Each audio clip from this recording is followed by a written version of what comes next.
거듭남의 선택, 교연의 삶이라는 제목으로 하나님 말씀 증거하도록 하겠습니다. 오늘 본문은 예수님께서 성전을 깨끗하게 하신 그 후에 찾아온 한 사람과의 대화의 내용을 담고 있는 본문입니다. 그는 바리새인입니다. 그리고 사내들인 공회의 의원이기도 했습니다. 여러분, 바리새인 하면 우리가 부정적인 이미지가 먼저 떠오르죠. 성경에서는 이 바리새인들을 외식하는 신앙, 형식주의이고 위선적인 사람으로 많이 표현하고 있습니다. 예수님의 반대편에 서서 늘 이 복음을 방해하는 사람들이죠. 그런데 원래 바리새인들은 하나님을 더 잘 믿기 위해서 애쓰고 수고하는 자들입니다. 하나님의 말씀대로 살려고 율법을 철저히 지켰던 것입니다. 그리고 세상 권력과는 거리를 두고 회당에서 백성들 가까운 곳에서 하나님의 말씀을 늘 가르치는 삶을 살아가는 사람, 그 사람들이 바리새인들이었습니다. 그런데 그 신앙이 변질되었어요. 율법을 철저히 지키는 것이 내 면류관이 되어버렸습니다. 형식에만 집중하다 보니까 하나님을 잘 믿는 것이 무엇인지조차 잃어버리고 살아가는 사람들, 그 사람들이 바리새인들입니다. 사내들이는 예수님 당시에 로마의 지배 아래 있었죠. 근데 그 로마가 점령하는 나라마다 그 나라의 자치권을 인정했거든요. 이스라엘도 마찬가지입니다. 유대인들에게도 자치권을 위임했어요. 그 기관이 사내들인 공회입니다. 거기는 법과 행정이 모두 이루어집니다. 거기에 의원이었습니다. 사내들인 의회는 71명으로 이루어져 있는데 종신직이에요. 그러니까 한 번 그 의회에 들어가면 평생 유대 사회에서 권력을 가지고 부를 가지고 살아갈 수 있다라는 것입니다. 그가 얼마나 대단한 부와 권력을 가지고 살아갔는지를 우리가 알 수 있게 하는 대목인 거죠. 바리새인 중에서도 뛰어난 사람, 율법에 정통한 사람, 사내들인 의회 중에 한 명, 그 사람이 바로 오늘 주님을 찾아간 니고데모라는 것입니다. 헬라어 성경을 보면 그의 이름 앞에 정관사 호가 붙거든요. 그러니까 되게 유명한 사람이라는 거예요. 아, 그 사람, 그 유명하고 잘 나가는 사람, 성경에서도 그렇게 나와 있습니다. 대단한 사람이죠. 그런데 그의 마음은 늘 공허함 속에 차 있어요. 율법을 완벽하게 준수하지만 채워지지 않는 영적 갈증을 느끼고 있었다는 것입니다. 바로 그때 그는 성전에서 돈 바꿔주는 사람들의 환전상에 상을 엎으시고 동물들을 내쫓으시며 호통치는 예수님을 보게 됩니다. 그 장면이 그의 영혼을 마구 뒤흔들어 버리는 거예요. 그는 속으로는 맞아. 이게 진짜야. 하나님이 우리의 신앙을 보고 계시다면 이렇게 하셨을 거야 라고 생각했을지도 모릅니다. 하나님께서 이렇게 바로잡아 가실 줄 알았어. 그의 가슴이 두근거리기 시작했어요. 와, 내가 이런 신앙을 원했어. 나는 이렇게 살아가고 싶었어. 이런 마음이 들어오는 순간 어떻게든 예수님을 만나고 싶어지는 거예요. 하지만 그의 지위와 체면이 있지 않습니까? 내가 가진 명예가 있어요. 그게 그 사람을 짓눌러 버리는 겁니다. 낮에 예수님을 찾아가서 진리에 대해서 묻는다면, 예수님께 호감을 가진다면 당시 유대 사회에서 눈총을 받던 자기만 잘났어? 이렇게 유대인들이 얘기하고 있었잖아요. 그렇게 콕 찍혀 있는 예수님께 찾아가 호감을 보이면 나의 세상적인 지위가 흔들릴 수도 있는 상황이라는 것입니다. 그럴 자신이 없었죠. 왜입니까? 내 마음속에 불안감이 있는 거예요. 어떤 불안감입니까? 내가 예수님께 무언가를 묻는 것을 누가 보기라도 한다면 나의 세상적 지위가 땅에 떨어질 수도 있어. 저 권력자들이 나를 어떻게 생각할까? 내가 지금까지 쌓아온 것을 한순간에 잃어버리는 건 아니야? 이런 마음이 들어왔다라는 거죠. 그래서 그는 모두가 잠든 밤, 그 어둠을 뚫고 예수님을 찾아가게 되는 것입니다. 어둠 속에서 예수님을 찾은 니고데모의 모습. 여러분, 그 모습이 우리에게는 없습니까? 우리는 교회 안에서 주님을 믿습니다라고 고백해요. 그런데 교회 밖을 나서는 그 순간 우리는 또 다른 모습으로 살아가는 것에 익숙합니다. 교회에선 누구보다 신실한 신앙인입니다. 기도도 잘합니다. 찬양도 열정적으로 부릅니다. 그런데 세상에선 누구보다 세상 사람처럼 살아가는 것에 익숙하다라는 거예요. 마치 어둠 속에서 주님을 은밀히 찾는 그 니고데모의 모습처럼 우리는 세상의 시선이 없는 곳에서만 믿음을 꺼내보고 주님 주님 하고, 세상의 시선이 느껴지면 이내 속주머니에 넣어버리고 그 믿음을 아무도 볼 수 없게 갈무리하면서 살아가는 그리스도인들이 너무나도 많습니다. 진리를 향한 갈망이 있어요. 그런데 세상에서 도태되고 세상에서 눈총받는 것에 대한 두려움이 나의 안에 공존한다라는 거예요. 그 사이에서 늘 방황하는 신앙. 오늘도 그렇게 살아가는 그리스도인들, 네가 바로 니고데모야 라고 주님이 말씀하시는 것 같습니다. 우리 마음속에는 그리스도인들이니까 당연히 예수님의 말씀을 향한 그 성령의 충만함을 향한 뜨거움이 있죠. 갈망이 있습니다. 우리가 말씀을 읽을 때, 찬양을 부를 때, 그리고 기도할 때 우리는 그 하나님의 임재를 경험합니다. 그래, 나는 주님과 함께 있어. 주님은 살아계셔라고 고백합니다. 그런데 동시에 세상의 속삭임, 야, 너 혼자만 그렇게 살아? 야, 너 유별나다.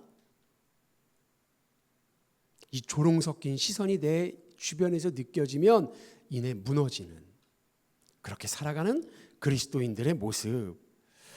여러분, 이렇게 거룩과 세상의 이 시선 사이에서 몇 번을 고민하고 우리가 다짐했다 넘어지고 다짐했다 넘어지는 걸 반복하잖아요. 그러면 어떤 현상이 일어나는 줄 아세요? 내 안에서 에이, 적당히 믿자, 이런 마음이 올라옵니다. 내 삶이 무너지지 않을 만큼만, 내가 세상에서 손해보지 않을 만큼만 주님을 따르는 거예요. 주일 하루의 예배로 한 주의 신앙을 퉁치려고 하는 경우가 많다라는 것입니다. 대신하려고 합니다. 사랑하는 성도 여러분, 오늘 밤에 주님을 찾은 그 니고데모의 그 모습은 성경이 빛으로 오신 예수 그리스도를 받아들이지 못하고 여전히 어둠 가운데서 내가 누리는 것을 누리며 살아가기 원하는 당시를 살아가던 유대인들을 고발하는 것입니다. 또한 동시에 오늘을 살아가는 저와 여러분의 모습이더라는 거예요. 그들과 우리 모두 겉으로는 괜찮은 척하지만 마음 한편으로는, 여러분 이런 고민 없으세요? 내 신앙이 정말 바른 신앙인가? 내가 이렇게 살아가면 정말 구원받을 수 있는 건가? 여러분 이런 고민이 없으십니까? 우린 늘 그런 고민과 그런 갈증을 가지고 살아간다라는 것입니다. 니고데모는 밤에 몰래 예수님을 찾아와 조심스럽게 말해요. 2절인데요. 선생님, 당신이 행하시는 표적을 보니 하나님께로부터 오신 것을 알겠습니다. 그의 말과 그의 행동들을 보면 당시 그가 어떤 마음으로 예수님을 찾아왔는지를 알 수 있거든요. 3가지입니다. 밤, 선생님, 그리고 표적이라는 거예요. 그는 요한의 증언이나 예수님이 선포하신 말씀 때문에 예수님께 찾아온 것이 아니라는 거죠. 단지 예수님이 보여주신 놀라운 기적, 그 표적을 보고 예수님을 찾아왔어요. 예수님을 따르는 제자들처럼 예수님이 메시아야, 이런 확신을 가지고 찾아온 것이 아니라 자신보다는 조금 더 뛰어난 랍비, 선생님일 수 있겠다라고 생각하면서 찾아왔습니다.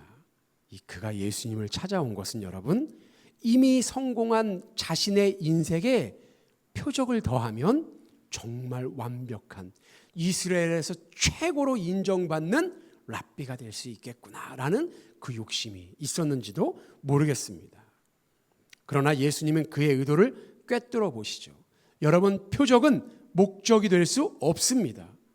표적은 사람의 눈을 땅에서 하늘로, 율법을 바라보던 그들의 마음이 예수 그리스도로 옮겨가게 하는 도구, 사인, 표지판이 표적이라는 거예요. 그래서 예수님은 표적에 감탄하면서 예수님을 찾아온 그 니고데모에게 이렇게 말씀하시거든요. 진실로 진실로 내게 이르노니 사람이 거듭나지 아니하면 하나님 나라를 볼 수 없느니라. 예수님은 니고데모의 종교적 지식이나 왜 네가 이런 마음을 가지고 찾아왔어? 라고 꾸짖지 않으세요. 다만 그것보다 훨씬 더 근본적인 문제로 바로 그를 끌고 들어가십니다. 존재 자체가 새로워져야 한다는 거예요. 거듭나야 한다는 것이죠. 여러분, 거듭나다를 헬라어로 찾아보면 단순히 다시 태어난다 이 의미를 뛰어넘는 의미를 가지고 있습니다. 위로부터 태어난다라는 의미를 가지고 있습니다. 바울은 거듭남에 대해서 고린도후서 5장 17절에 이렇게 말하거든요. 그런즉 누구든지 그리스도 안에 있으면 새로운 피조물이라 이전 것은 지나갔으니 보라 새 것이 되었도다 라고 말하는 거예요. 뿐만 아니라 에베소서 4장 22절에서 24절은 이렇게 말합니다. 너희는 유혹의 욕심을 따라 썩어져가는 구습을 따르는 옛사람을 벗어버리고 오직 너희의 심령이 새롭게 되어 하나님을 따라 의와 진리의 거룩함으로 지으심을 받은 새 사람을 입으라. 아멘. 지금까지 내가 쌓아왔던, 내가 살아왔던 경험들, 지식들, 권위들, 그리고 내가 누렸던 모든 경력들, 그런 것이 아니라 예수 그리스도께서 나를 위해서 십자가에 못 박히신 것, 그리고 나를 위해 다시 살아나서 새로운 희망을 가지고 살아가게 하신 것, 천국을 바라보게 하신 것, 여러분 그것을 믿는 것이 거듭남임을 믿으시기 바랍니다. 그것을 믿는 것이 거듭남의 시작이라는 거예요. 영적으로 내가 못 박히고 다시 살아나는 것을 확신함으로 나의 삶이 변하게 된다면 그것이 새로운 삶의 시작이더라는 거예요. 그러나 평생 율법을 연구했어요. 수백 가지 율법을 목숨처럼 매일매일 지키고 또 백성들에게 너희들도 그렇게 살아야 돼 라고 가르치며 살아갔던 니고데모입니다. 그런데 정작 그는 율법의 최종적인 목적지인 예수 그리스도는 알아보지 못했다라는 거예요. 그렇기에 예수님은 거듭나지 않으면 하나님 나라를 볼 수 없다라고 이렇게 말씀하시는 거예요. 그랬더니 니고데모가 뭐라고 반문합니까? 어떻게 다시 거듭납니까? 어머니 뱃속에 다시 들어갔다 나올 수 있습니까? 사람이 어찌 그럴 수 있습니까? 라고 반문합니다. 여러분, 니고데모의 이 질문은 그가 영적으로 얼마나 어두운 삶을 살아가고 있었는지를 명확하게 보여주는 질문이거든요. 그는 지식적으로 뛰어났습니다. 그러나 영혼은 여전히 세상적인 상식에 매여서 살아가고 있었던 사람입니다. 오늘 니고데모의 질문과 이 모습들을 한번 묵상해 보면 우리의 신앙도 니고데모와 별반 다르지 않다는 것을 발견할 수 있거든요. 하늘과 땅을 창조하신 하나님임을 고백해요. 기적을 베푸시고 죽은 자를 살리신 하나님, 그 하나님을 고백하면서도 우리의 신앙은 여전히, 나의 삶은 여전히 상식적인 틀에서 벗어나지를 못합니다. 성경적으로 이해되지 않아요. 우리가 성경을 읽을 때 이 말씀이 영적으로 해석되지 않아요. 그럼 우리가 무엇을 하는 줄 아세요? 우리가 이스라엘 사람들처럼 성경적인 지식이 부족하구나 라고 생각합니다. 그래서 성경을 역사적으로 뜯어보고 율법적으로 뜯어봅니다. 역사적인 지식을 막 쌓아가요. 고대 풍습과 지리가 어땠는지 성경에서 일어난 사건들을 꼼꼼히 공부합니다. 그런데 그런 지식이 쌓이면 착각이 일어나더라는 거예요. 나는 말씀을 잘 아는 사람이야.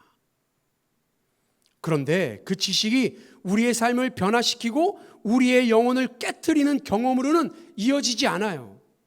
왜 그런가? 말씀 한 구절을 놓고 씨름해 본 적이 없는 거예요. 지식은 막 쌓아가서 성경적인 알은 많아지는데 그 알이 나와 다른 사람을 구분짓는 잣대로만 사용되어지는 것입니다.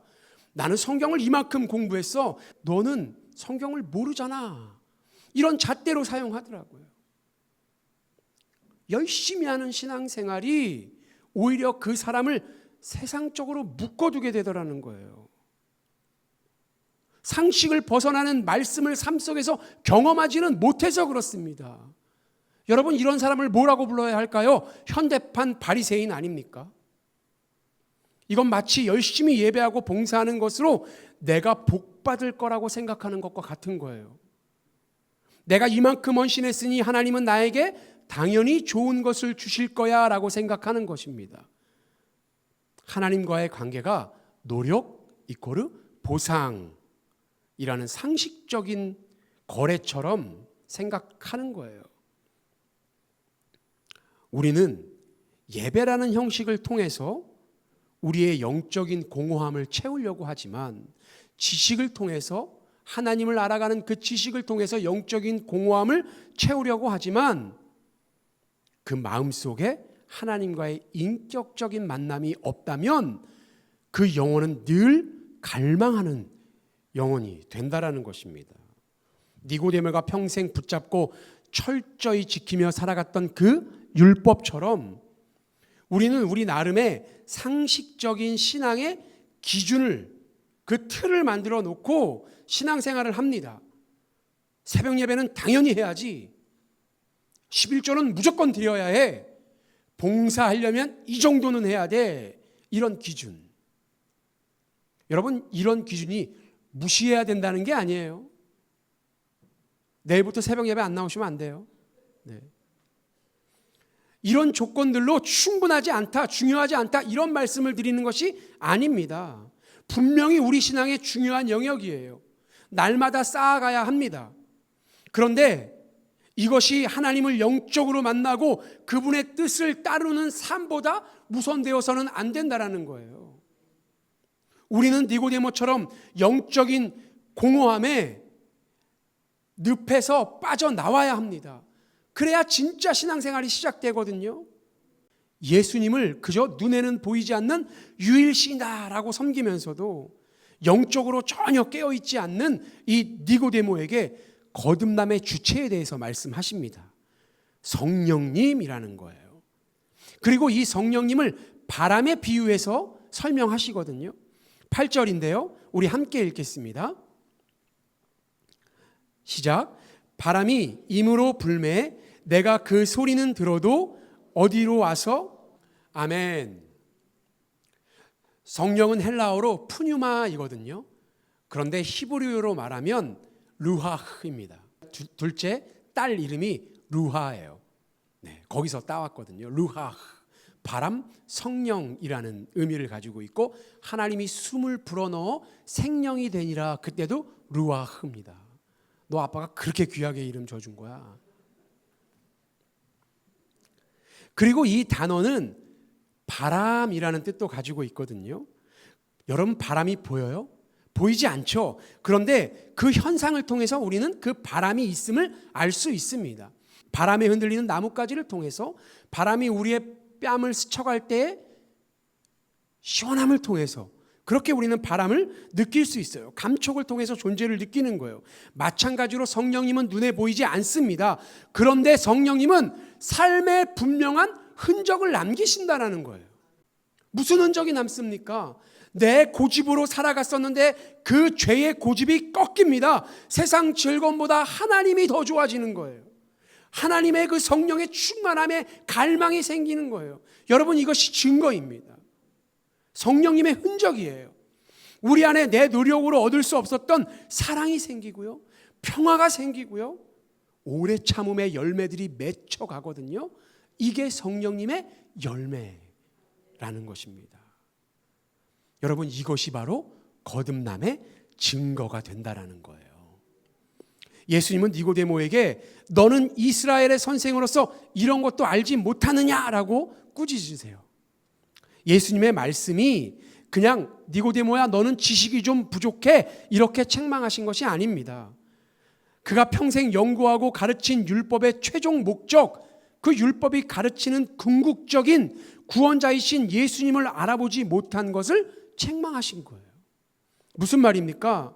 우리가 성경을 더 잘 알기 위해서, 이해하기 위해서 역사를 배우고 지리를 배우는 것보다 더 중요한 것은 예수님, 그 십자가를 통과해서 말씀을 보는 거예요. 항상 예수님의 마음을 품고 말씀을 보는 것입니다. 나에게 유익되는 대로 읽는 것이 아니라 주님의 마음으로 말씀을 해석하고 읽기를 원하는 것입니다. 무엇이 문제예요? 관점의 문제. 관점의 문제입니다. 하나님은 이스라엘 사람들에게 이미 수많은 사건을 통해서 상식이 넘는 구원의 길이 있음을 보여주셨습니다. 그들이 철저히 공부했던 그 성경에는 인간의 노력이나 지식이 아니라 오직 하나님의 은혜로만 구원받는 사건들이 수도 없이 기록되어 있지 않습니까? 모세가 지켜든 놋뱀을 통해서 불뱀에 물려서 죽어가던 자들이 눈을 들어 그 장대를 바라보는 그것만으로 살아나는 그 사건을 귀가 닳도록 강해하고 들었던 그들 아닙니까?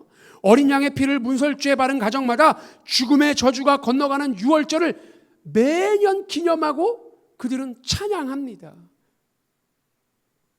요나가 물고기 뱃속에서 3일 만에 건짐받은 기적을 그들은 알고 있어요.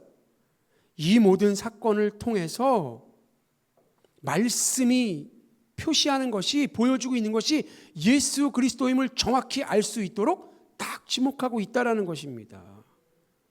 이 모든 구약의 사건을 사람들에게 가르쳤지만 율법을 주신 이유, 표적을 보이신 하나님의 마음을 설교하면서도 그는 그 본체이신 예수 그리스도의 마음, 하나님의 아들 예수 그리스도를 알아보는 영적인 시야는 없었던 것입니다. 깨닫지 못하는 니고데모에게 주님이 직접 자신이 누군가를 말씀해 주시죠. 요한복음 3장 16절인데요. 여러분 이거 암송 구절이죠. 저희는 뭐 눈 감고도 외우죠. 근데 우리 다음 세대들은 이거 외우고 있어요? 외우고 있어요? 암송 구절이에요. 다음 주에 시험 보겠습니다. 네. 우리 한번 다 같이 읽어볼까요? 외워볼까요? 시작. 하나님이 세상을 이처럼 사랑하사 독생자를 주셨으니 이는 그를 믿는 자마다 영생을 얻게 하려 하심이라. 아멘. 신구약을 통틀어서 가장 복음을 정확하게, 그 진리를 가장 바르게 담고 있는 성경 구절이 요한복음 3장 16절입니다. 종교개혁을 일으켰던 마틴 루터는 작은 복음, 복음 안에 복음이라고 얘기할 정도로 중요하게 여겼습니다. 구약은 메시아가 오실 것을 바라보고 신약은 메시아가 오신 그 메시아를 증언하는 책이죠. 그 중심에 바로 이 말씀이 딱 있는 거예요. 예수님께서 하나님의 독생자이시라는 것을 믿는 것, 여러분 이것이 복음의 핵심임을 믿으시기 바랍니다. 아멘. 여러분 그 복음을 믿으세요? 아멘. 주님이 저와 여러분을 위해서 십자가에 달려 죽으신 것, 그것은 분명한 은혜죠.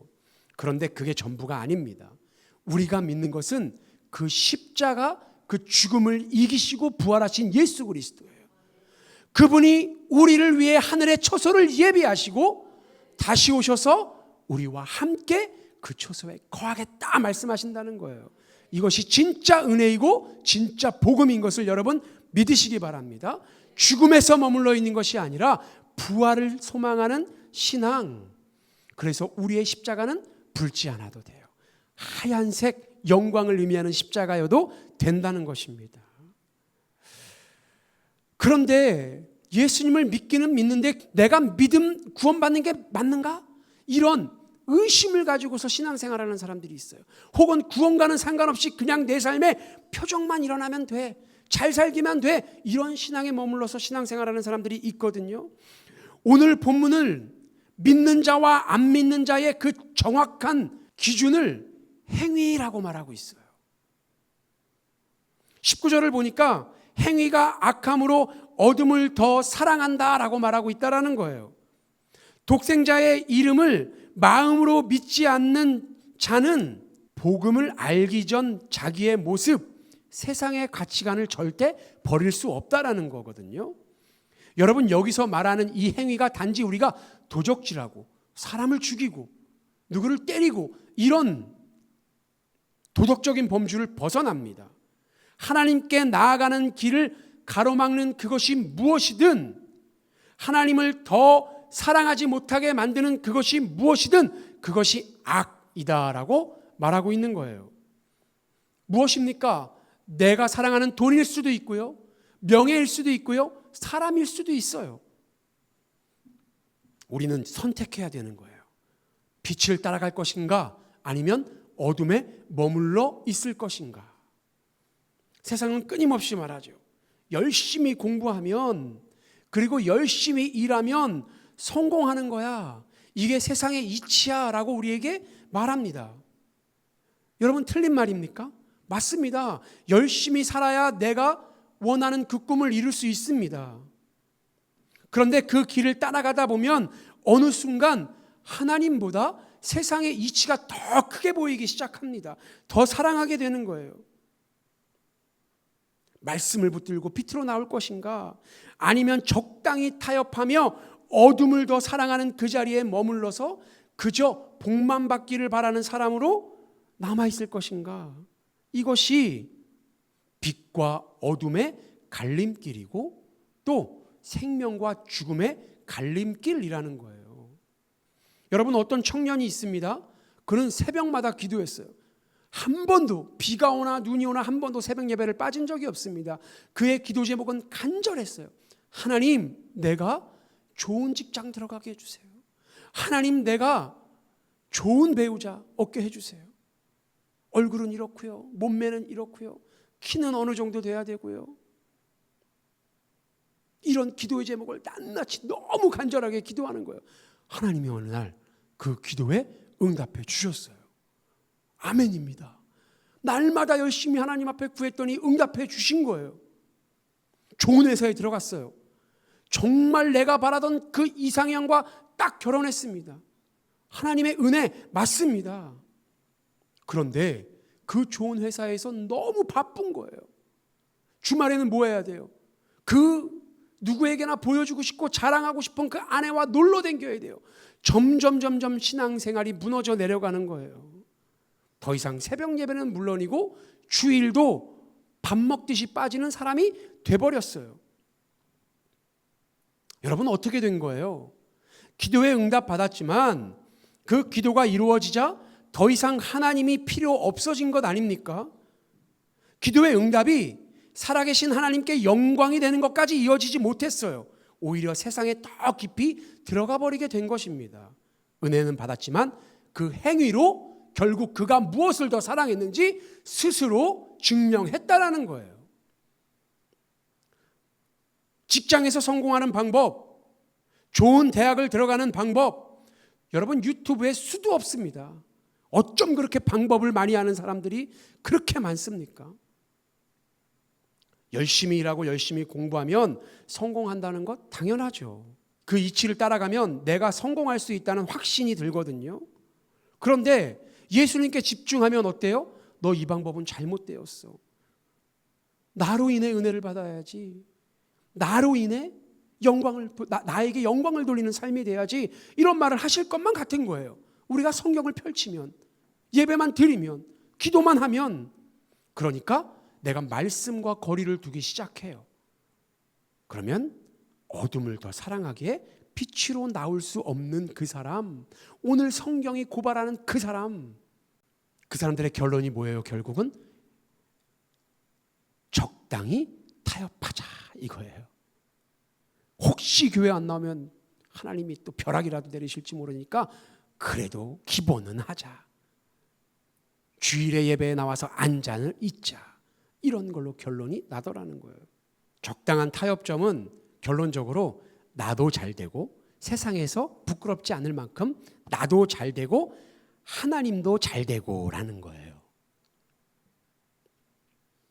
그런데 주님의 길을 예비하던 세례 요한은 그것은 믿음이 아니라고 우리에게 알려주거든요. 그가 삶으로 보여준 예수님을 따르는 삶, 예수님을 길을 예비하는 사람은 30절과 같이 주님은 흥하시고 나는 쇠하여야 하리라. 이 고백이 있어야 한다라는 거예요. 예수님이 오시기 전에는 당대 최고의 선지자라고 칭송받던 세례 요한이었어요. 그런데 예수님이 오신 이후에 자신이 모든 누리던 영광을 하나님 발 앞에 내려놓습니다. 그리고 예수님의 사역을 인정해요. 그뿐입니까? 나를 따르던 제자들을 예수님을 따라라 라고 보냅니다. 이것이 여러분 복음을 깨닫는 자의 모습이라는 거예요. 우리는 흔히 하나님은 나의 주이시고 나는 주님의 종입니다 라고 고백해요. 그 말은 주님은 주인공이시고 나는 조연이고 엑스트라입니다 라는 것을 고백하는 것과 같습니다. 그렇다면 예수님을 믿는 사람이 잘 되면 안 된다는 소리입니까? 아닙니다. 세상에서 잘 살아도 되고 성공하면 더 좋습니다.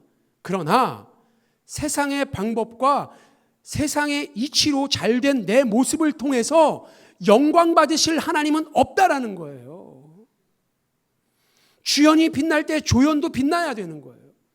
주연 없이 조연이 내가 막 주연보다 더 빛나려고 한다면 그건 망친 것입니다. 어둠에서가 아니라 빛으로 나와 빛의 열매를 맺어야 합니다. 내 계획과 너무 다른 길로 하나님께서 인도하실지라도 그것이 하나님이 영광 받으시는 길이라면 그 길을 걸어가는 것, 여러분 이것이 빛의 자녀임을 믿으시기 바랍니다. 말은 쉽지, 내 말은 쉽죠. 때로는 의심 들어요. 때로는 불안해질 때도 있습니다. 내가 하나님의 영광을 위해 살아간다고 내 삶이 변할까?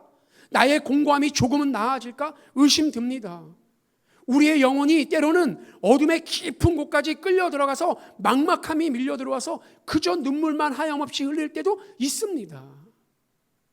답이 없는 질문들이 내 안에서 막 쏟아지기 시작하면 이유 모를 불안감에 밀려와서 낙심되기도 해요. 그러니까 빛으로 나오는 길이 결코 쉽지 않다라는 거예요. 여러분, 근데 그럴 때 우리가 해야 될 것은 단 한 가지예요. 우리의 영혼을 향해 끊임없이 선포하는 거예요. 시편 42편 5절이거든요. 우리 이거 함께 앞에 PPT를 보면서 함께 선포했으면 좋겠습니다. 시작. 내 영혼아, 내가 어찌하여 낙심하며 어찌하여 내 속에서 불안해하는가? 너는 하나님께 소망을 두라. 그가 나타나 도심으로 말미암아 내가 여전히 찬송하리로다. 아멘. 아멘입니다. 여러분, 빛에 머물기 원하세요? 그러면 날마다 내 안에 솟아오는 욕망을, 내 안에 욕심을 향해서 외치는 거예요. 내 영혼아 잠잠하라. 나는 하나님께 영광 돌리는 삶을 살고 천국을 소유하는 삶을 살아갈 것이다. 나는 마지막 날 다시 오실 예수 그리스도를 바라며 그리워하는 삶을 살아갈 것이다. 이것이 오늘 저와 여러분의 고백이 될 줄 믿습니다. 그래서 우리는 조연의 삶을 살아야 돼요. 그게 거듭남의 증거이기 때문입니다. 나를 위해 죽으신 그 십자가에 죽으신 그 사랑에 감격하면서 이제는 그 구원을 적당한 타협으로 값없는 것으로 만들지 않고 온전히 삶으로 증거하며 살아가는 저와 여러분이 되기를 주님의 이름으로 소망합니다. 말씀을 정리하도록 하겠습니다. 처음에 밤중에 몰래 찾아와서 내 삶의 표적을 더하고 싶었던 그 니고데모가 예수님의 삶을 쭉 따라가다가 요한복음 19장에 되면요, 완전히 변해서 거듭난 자가 돼요. 누구 눈치 보지 않고요, 아리마대 요셉과 같이 하나님을 그 죽으심을 슬퍼하면서 향품을 준비하고 또 주님의 무덤을 준비하는 사람으로 변하거든요. 이게 주님의 말씀을 쭉 따라가는 삶이 이룰 수 있는 그 끝입니다. 하나님께 영광 돌리는 그 삶을 늘 생각하며 조연으로 만족하는 삶을 우리가 살아갈 때 주님은 우리의 삶을 어둠에서 빛으로, 세상이 줄 수 없는 기쁨을 늘 누리며 살아가는 삶으로 변화시켜 주실 줄 믿습니다. 아멘. 마지막으로 말씀 하나 읽고 우리 기도하겠습니다. 3장 28절 세례 요한의 말이거든요. 이것도 우리 함께 선포해 볼까요? 시작. 내가 말한 바 나는 그리스도가 아니요